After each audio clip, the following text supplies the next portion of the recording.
Astăzi vom pregăti un desert fără coacere și fără zahăr. Pentru această rețetă avem nevoie de 8 rondele de orez, 240 de grame de unde înainte, 160 de grame de miere și 50 de grame de cacao.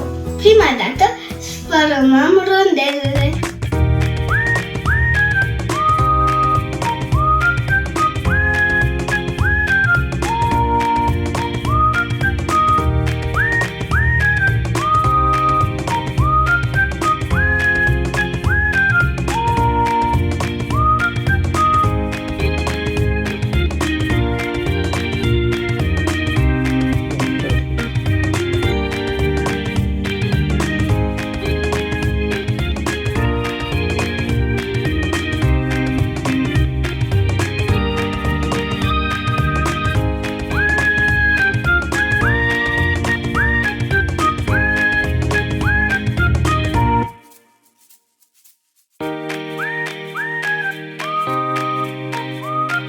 Punem compoziția într-o tavă.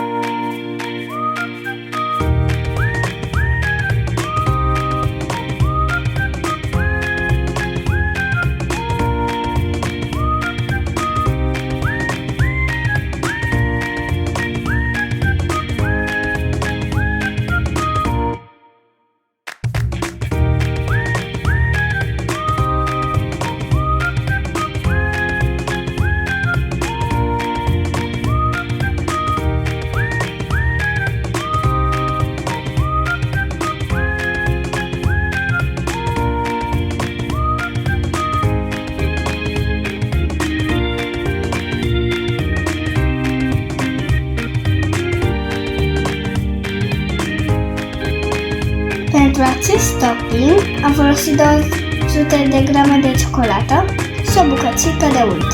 Vom pune la frigider pentru jumătate de oră.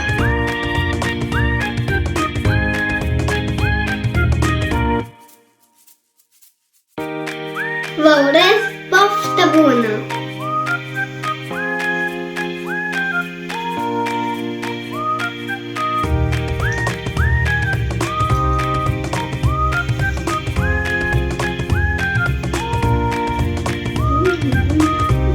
Dacă v-a plăcut acest video, nu uitați să vă abonați!